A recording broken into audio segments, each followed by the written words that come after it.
Du Père, du Fils et du Saint-Esprit. Amen. Un mot d'abord pour les enfants. Qu'est-ce que c'est que l'ascension ? Eh bien, l'ascension, c'est un peu comme les grands cortèges que faisaient les Romains après une victoire. Quand un empereur avait gagné un peuple, il revenait à Rome, puis on dressait des arcs de triomphe, on lui mettait des couronnes de laurier, et tout le monde l'acclamait. C'est un peu ce qui se passe durant cette fête de l'ascension que nous continuons à fêter dans ce dimanche après l'ascension. Notre Seigneur, c'est un grand vainqueur. Il a vaincu le péché, la mort, et il emmène au ciel notre humanité, notre corps, notre chair, notre sang, pour être glorifié par Dieu le Père. Bien, en ce dimanche de l'ascension, demandons au Christ, nous qui sommes ses soldats, nous qui sommes ses disciples, à emmener le plus de monde possible avec nous, avec lui, pour être glorifié dans le ciel. Un mot maintenant pour les adultes. La fête de l'Ascension est une bonne nouvelle que nous devons annoncer. C'est une bonne nouvelle, pourquoi ? Eh bien, l'Ascension nous annonce, prophétise, est le début de ce que cette vie de péché, de pesanteur, de tristesse aura un jour une fin. Et nous ne sommes pas faits pour vivre dans les tristesses de ce monde, nous ne sommes pas faits pour vivre au milieu de nos médiocrités, au milieu du péché de ce monde. Non, nous sommes faits pour la gloire de Dieu, pour être un jour face à lui, la source de tout bien, pour nous réjouir en sa présence. Comme le dit l'Apocalypse, un jour notre Seigneur essuiera toutes les larmes de nos yeux. Ça, c'est notre grande espérance de chrétiens, c'est que ce jour, ce monde marqué par le mal laissera la place à une plénitude de bien. Pour prendre une image, l'Ascension, c'est un peu comme le débarquement du 6 juin 1944, et que nous allons fêter bientôt.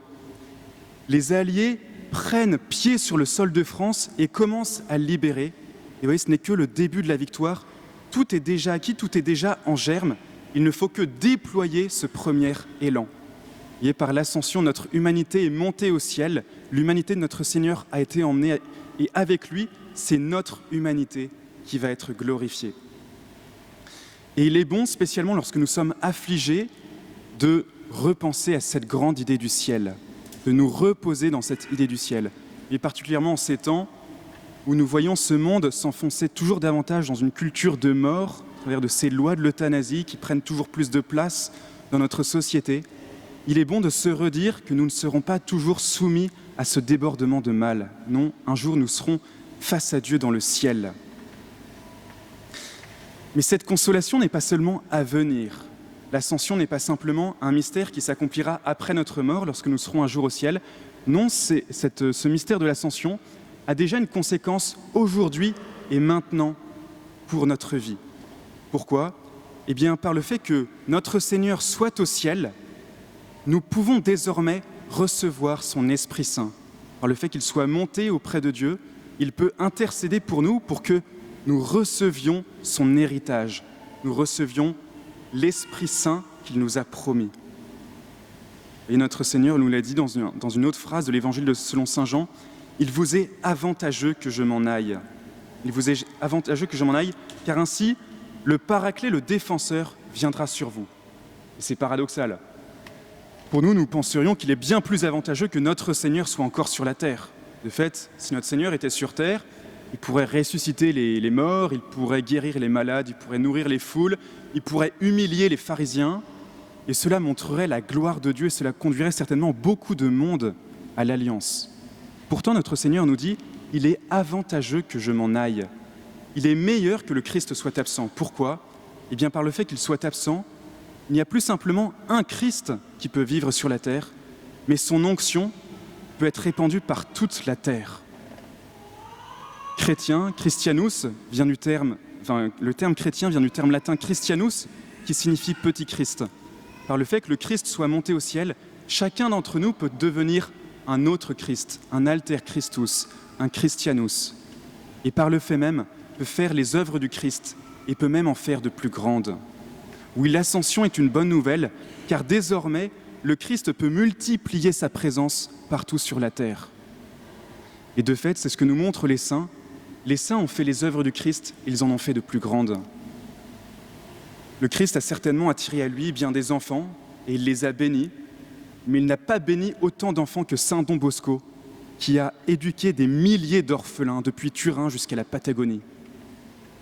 Le Christ a certainement nourri des foules, il fait des malades, mais il n'a certainement pas fait autant de miracles qu'en a fait saint Padre Pio à San Giovanni Rotondo, en attirant des milliers de miracles et en leur donnant la guérison par la grâce de Dieu. Le Christ a certainement fait beaucoup de disciples de son temps, mais il n'a pas fait autant de milliers de disciples que saint François d'Assise, qui a attiré des milliers de disciples dans l'ordre franciscain. Oui, réjouissons-nous de l'Ascension, qui est une bonne nouvelle, qui nous promet le ciel et qui, dès ici-bas, nous donne de recevoir l'onction sainte que le Christ avait. Cette bonne nouvelle de l'Ascension, le Christ nous demande par conséquent de l'annoncer au monde. Et nous venons de le voir, croire dans le dogme de l'Ascension, en recevoir les bénéfices, c'est un privilège immense. Qui, dans le monde, sait que ces souffrances auront un terme, que ce monde n'est pas voué seulement à la mort et à la corruption, mais que même nos épreuves peuvent servir à notre gloire. Et c'est un immense privilège, un immense cadeau que d'être chrétien, que de croire en cette destinée du ciel. Ce cadeau que nous avons reçu, nous sommes appelés à le faire fructifier. Ce sont exactement les paroles que nous donne notre Seigneur lors de son ascension. Les dernières paroles qu'il nous laisse, son dernier héritage, son dernier commandement qu'il nous donne avant de monter au ciel. Le voici, nous l'entendons dans l'Évangile selon saint Matthieu. Allez de toutes les disciples, allez de toutes les nations, faites des disciples, les baptisant au nom du Père, du Fils et du Saint-Esprit. Et cette grâce que nous avons reçue, nous ne sommes pas appelés à la garder pour nous, nous sommes appelés à la faire rayonner. Et cet appel est constant depuis des siècles, et spécialement constant dans l'enseignement des papes du XXe siècle. Nous le retrouvons notamment dans le catéchisme, au numéro 900 que je vous lis. Parce que, comme tous les fidèles, les laïcs sont chargés par Dieu de l'apostolat en vertu du baptême et de la confirmation.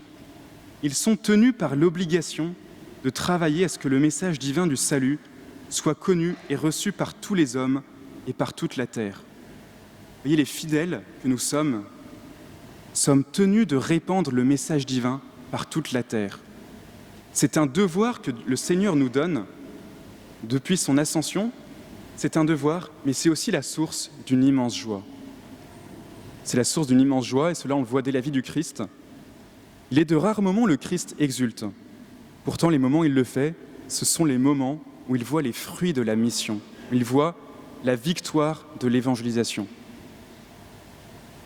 Il est dit, dans l'Évangile selon saint Jean, Jésus exulta de joie sous l'action de l'Esprit Saint, et il dit « Père Seigneur du ciel et de la terre, je proclame ta louange. Ce que tu as caché aux sages et aux savants, tu l'as révélé aux tout-petits. » Vous voyez, il y a une joie toute particulière à participer à cette propagation de la bonne nouvelle, à cette annonce de l'Alliance. Cela, on peut aussi le comprendre de manière très simple, en réalisant qu'une des plus grandes joies de la vie naturelle, de la vie du bonheur de cette terre, c'est d'engendrer des vies nouvelles, c'est d'être procréateur, c'est de participer à l'œuvre de Dieu, c'est d'être père de manière naturelle ou père de manière adoptive, c'est de pouvoir engendrer un semblable et de lui donner la vie.